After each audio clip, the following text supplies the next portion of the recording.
दोस्तों share market को समझने से पहले एक छोटा सा एग्जांपल मैं आपको देना चाहता हूँ। मान लीजिए आपका नाम राम है और आपके दोस्त का नाम श्याम है।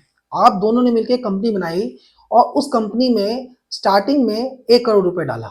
अब वो company over the period grow कर रही है और आपका बिजनेस लगातार बढ़ता जा रहा है। अब आपको नए प्लांट की जरूरत है और नए मशीन की जरूरत है।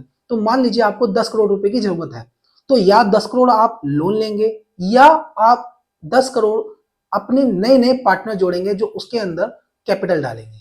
यही काम करता है शेयर मार्केट में।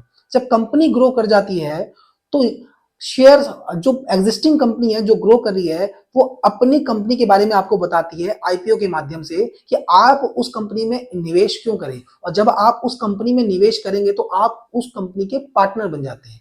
और जब आप उस कंपनी के पार्टनर बन जाते हैं तो कंपनी जो भी प्रॉफिट कमाएगी, जो भी नुकसान कमाएगी, वो सब उस पार्टनर का भी होता है। तो इसीलिए कहते हैं जब आप किसी कंपनी में निवेश करें तो उसके बारे में पहले अच्छे से जाने पहचाने, समझे कि वो कंपनी क्या करती है और आने वाले समय में वो क्या करना चाह रही है। यही सब आईपीओ के माध्यम से आप जान सकते हैं। अगर आपको शेयर मार्केट में इन्वेस्ट करना है तो सबसे सिंपल सा एग्जांपल है, आप अपने डेली रूटीन को ध्यान दीजिए कि आप अपने डेली रूटीन में कौन कौन सी कंपनी के प्रोडक्ट्स को कंज्यूम करते हैं। फॉर एग्जाम्पल, रोटी कपड़ा मकान। अब रोटी है वो कहां से आती है?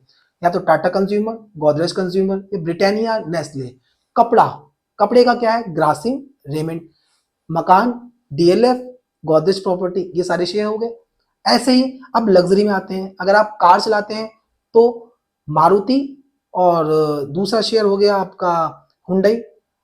और अगर आप बाइक चलाते हैं तो हीरो मोटोकॉर्प। और अगर आप बस से जाते हैं तो अशोक लेलैंड। ऐसे ही अगर आप वॉच पहनते हैं तो टाइटन, शूज पहनते हैं तो बाटा, मेडिसिन खाते हैं तो सिप्ला, लुपिन। ऐसे ही हर कंपनी के बारे में जानिए कि आप डेली बेसिस पे क्या चीज आप कंज्यूम कर रहे हैं, उसके बारे में जानना स्टार्ट करिए। किसी भी कंपनी में निवेश करने से पहले, उस कंपनी का पार्टनर बनने से पहले आप उस कंपनी के बारे में जानिए कि वो कंपनी काम क्या करती है और वो क्या कंपनी कई सालों से एग्जिस्ट करती है। अगर वो करती है और लगातार इतने सालों से इस मार्केट में बनी हुई है तो इसका मतलब वो प्रॉफिट कमा रही है। अब फॉर एग्जाम्पल, आपने एक कंपनी में 100 रुपए का शेयर है, वो 10 शेयर ले लिए, तो आपने 1000 शेयर, 1000 रुपए उस कंपनी में निवेश कर दिए। अब 1 साल बाद उस 100 शेयर की वैल्यू, जो 10 शेयर की वैल्यू जो 100 रुपए थी, वो बढ़ के 200 रुपए हो जाती है। तो आपको 100 रुपए प्रति शेयर, 100 रुपए प्रति शेयर का मुनाफा होगा। 100 मल्टीप्लाई बाय, आपके पास 10 शेयर थे, 1000 रुपए का आपका मुनाफा हो गया।